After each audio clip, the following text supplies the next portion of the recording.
जी, welcome back. इस वक़्त आप देख रहे हैं कि मार्केट जो है थोड़ी रिकवरी की तरफ आ गई है और ये मैंने आपके सामने यूएसडीटी डोमिनेंस का चार्ट खोला है और टाइमली अपडेट आपको इस बारे में मैंने डिस्कॉर्ड में भी की थी। अगर आप मार्केट अपडेट के सेक्शन में जाएँ, अगर आपने डिस्कॉर्ड जॉइन नहीं किया तो लिंक डिस्क्रिप्शन में मिल जाएगा, उसको ज़रूर जॉइन करें।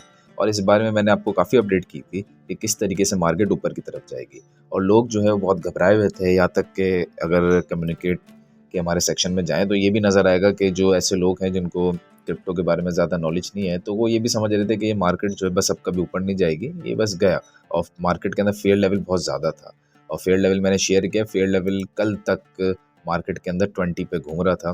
तो अगर यहाँ पे आप देखें तो यहाँ पे मैंने शेयर भी किया था कि फेयर लेवल अभी तक 20 पे था और क्रिप्टो इसके अगर आप कॉइन मार्केट कैप में आके देखें तो फेयर लेवल इस वक्त भी 22 पे है।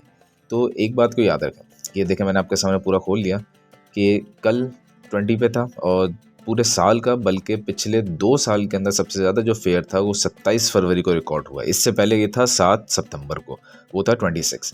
27 फरवरी को रिकॉर्ड हुआ 20। अब मोस्ट प्रोबेबली ये जो 27 फरवरी का दिन है ये हमारा एल्ड सीज़न का एक बॉटम हो सकता है।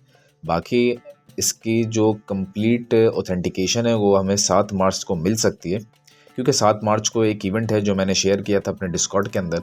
और वो अगर आप क्रिप्टो न्यूज़ वाले सेक्शन में जाएँ तो मैंने बताया कि वॉशिंगटन के अंदर पहली बार क्रिप्टो समिट होने जा रही है, पहली बार, और वो भी वाइट हाउस के अंदर।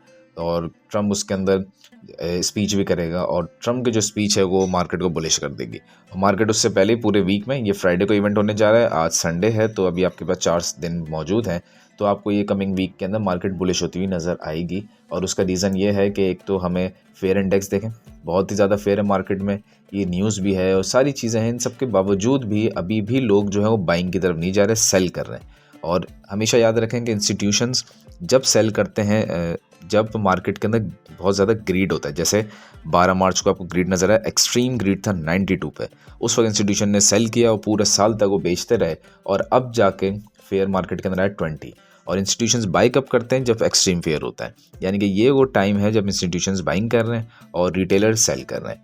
इसीलिए मैंने डिस्कॉर्ड के अंदर ये हिंट भी दी थी कि आप अगर आप जाएँ टिप्स वाले सेक्शन के अंदर, तो ये हिंट भी मैंने दी थी कि इससे अच्छा टाइम आपको नहीं मिलेगा, बेस्ट टाइम टू बाय एल्ट्स, कि इससे अच्छा टाइम आपको नहीं मिलेगा एल्ट्स को बाय करने का, क्योंकि जो हमारा फेयर लेवल और एग्जैक्ट उसी टाइम पे हमारे जो मॉडरेटर्स हैं, हमारे जो टीम मेंबर्स हैं, उन्होंने एग्जैक्ट उसी टाइम पे 27 फरवरी को, मैंने ये अपडेट सेक्शन में डाला था तो उन्होंने तस्वीर भी डाली है कि 27 फरवरी को एग्जैक्ट जो एक्सट्रीम ग्रीड लेवल है वो 20 पे था। तो ये अच्छा टाइम था कि आप इसको एल्ट्स को इसी टाइम पे बाय करें, इससे अच्छा टाइम नहीं मिलेगा। अच्छा, खैर हम यूएसडीटी डोमिनेंस को बहुत ज़्यादा आपको ज़रूरत है मॉनिटर करने की, क्योंकि जब तक यूएसडीटी डोमिनेंस नीचे नहीं आएगी जब तक मार्केट अच्छी नहीं होगी। और ये जो कुछ न्यूज़ आई है तो न्यूज़ बहुत अच्छी है। हम वापस चलते हैं ज़रा क्रिप्टो न्यूज़ वाले सेक्शन में और यहाँ पे जाके आप देख सकते हैं। तो ये जो मीटिंग होने वाली है ये बहुत इंपॉर्टेंट है और ये मार्केट को बुलिश कर सकती है। और सेकंड जो एक सबसे इम्पॉर्टेंट इवेंट होने वाला है वो 19 मार्च को एफओएमसी की मीटिंग है और उस मीटिंग के जो मिनट्स होंगे, अभी तक तो ये प्रिडिक्ट किया जा रहा है कि इंटरेस्ट रेट मेंटेन रहेगा, लेकिन हो सकता है इन द एंड वो डिडक्ट हो जाए। ज़रा सा भी कट होता है तो मार्केट के लिए बहुत अच्छा है। और मैं ये समझता हूँ कि ये जो दिन हमारे पास मिल गया है हमें 27 फरवरी का, मोस्ट प्रोबेबली ये बॉटम नज़र आ रहा है। अगर कोई फंडामेंटल चेंज नहीं आया, फंडामेंटल चेंज मतलब कोई वॉर इनिशिएट नहीं हो गई, कोई डिजीज़ या कोई फंडामेंटल चेंज बड़ा नहीं आता, तो मोस्ट प्रोबेबली ये हमारा एल्ट सीज़न का बॉटम हो सकता है और यहाँ से जो एल्ट कॉइन्स उठेंगे तो दोबारा वो इस जोन पे नहीं आएंगे। बाकी हमें देखना होगा आने वाले वीक में कंफर्मेशन के लिए। मीनवाइल यूएसडी डोमिनेंस को देखते रहे हम, ये फिलहाल रेंज कर रहा है और मैंने अपने मार्केट अपडेट सेक्शन में बताया भी था कि एग्जैक्ट 5.07 के लेवल से ये बाउंस बैक होगा। तो जैसे इस पे आके हिट हुआ, बाउंस हुआ, तो मैंने इसको यहाँ पे कहीं दिया था जब ये यहाँ घूम रहा था, ऑलमोस्ट यहाँ पे, ठीक है। तो यहाँ से अगर आपने ये अपडेट को मैंने पकड़ लिया होता और लॉन्ग करके आप बैठ जाते तो आपको अच्छा खासा प्रॉफिट हो जाता। और उसके बाद यहाँ पे अगर आप सेल, जैसे मैंने कहा था यहाँ से बाउंस बैक होगा, तो यहाँ पे आपको चाहिए था कि आप सेल की ट्रेड ले लेते। तो जब आप यहाँ से सेल की ट्रेड लेते हैं यानी कि शॉर्ट करते हैं तो फिर आपको प्रॉफिट होता, ठीक है। तो ये सब चीज़ें हैं जो कि आपको टाइमली मार्केट अपडेट के सेक्शन में मिलती रहती हैं। ये यहाँ पे मेंशन भी किया था मैंने कि 5.07, ये तो खैर अभी रिसेंट का है, ये वाला लेवल आपको नज़र आ जाएगा, बल्कि ये रहा, ये मेंशन भी किया था और ये पुराना है, तकरीबन जब ये इवेंट हुआ नहीं था उससे पहले ही बता दिया था कि 5.07% के लेवल से बाउंस बैक होगा। अच्छा, अब आपने क्या करना है, अब आपने वॉच करना है और ये जो मैंने जो ग्रीन लाइंस लगी हुई हैं 4.92 और 4.84, ये दो जोन्स हैं जहाँ से बाउंस बैक हो सकता है। तो यहाँ तक तो आना है यूएसडी डोमिनेंस ने। अगर तो यूएसडी डोमिनेंस ये एक लास्ट सीजन है, हो ये सकता है, लेकिन इसके चांसेस बहुत कम है। जो अभी मैं बताने जा रहा हूँ इसके बहुत कम चांसेस है कि अगर तो यूएसडी डोमिनेंस इसको ब्रेकआउट कर देते हैं तो फिर करते करते ये जो जोन है ये लास्ट जोन है, इससे ऊपर जाएंगे तो मामला ख़राब है और अल्टीमेटली आप समझ लें ये जोन कर लें चलें। 5.21% का जोन लास्ट है।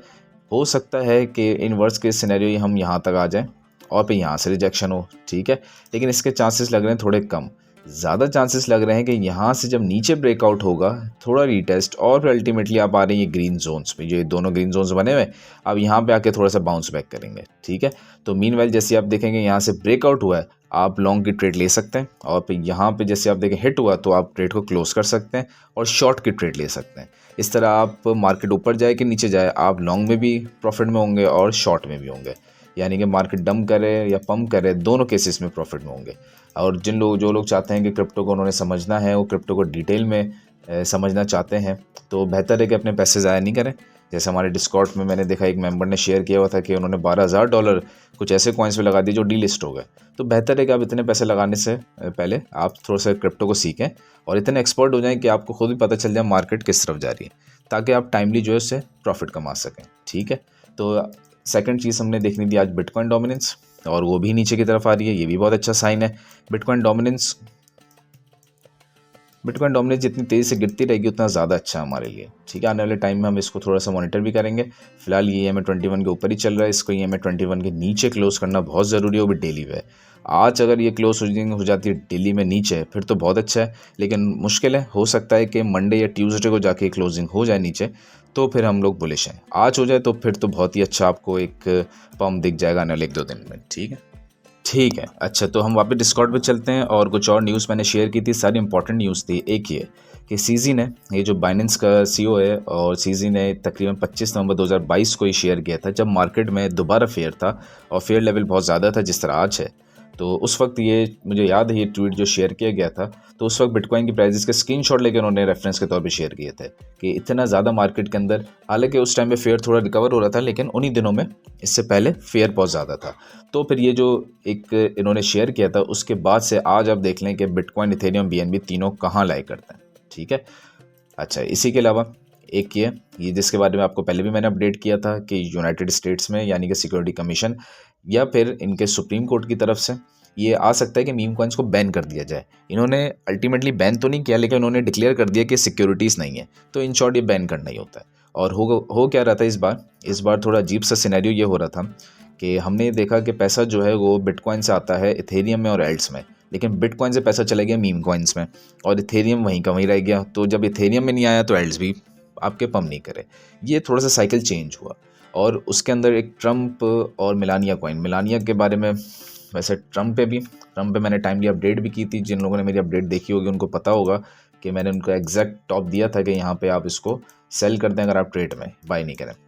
ये देखें, जब से लॉन्च हुआ है भाई $11 पे लॉन्च हुआ और आज $1 से भी कम है, तो इसने सत्यानाश किया लोगों की वेल्थ का। और मिलानिया ने तो खैर बहुत ज़्यादा किया, ट्रम्प ने यहाँ से देखते हैं ना कितना बल्कि उसने उठाया, ये तो अच्छा खासा भाई लॉस हुआ है, तकरीबन 100% के करीब ही, पूरा 92-93%, बड़ा ज़बरदस्त तरीके से लोगों का नुकसान हुआ है और वेल्थ बर्बाद हुई है। इसी तरीके से अगर आप ट्रम्प कॉइन को देख लें तो ट्रम्प कॉइन के अंदर भी यही हुआ। ये टॉप पे जाने के बाद मैंने आपको 72-73 पे कह दिया था कि इस पर निकल जाएं और एग्जैक्ट वहाँ से गिरा है और बहुत बुरे तरीके से गिरा है। तो ये जो मीम कॉइन्स के अंदर इन्होंने बिलियंस ऑफ डॉलर्स बना लिए, तो ये वो चीज़ है जिसकी वजह से ये सिक्योरिटी कमीशन ने मीम कॉइन्स को बैन किया है। एक तरीके से कह दिया कि सिक्योरिटीज़ नहीं है। अब इससे होगा क्या कि पैसा मीम कॉइन्स में नहीं जाएगा, वो आएगा इथेरियम में, फिर आएगा एल्ट्स में और फिर आपको अपना एल्ट सीजन नज़र आएगा।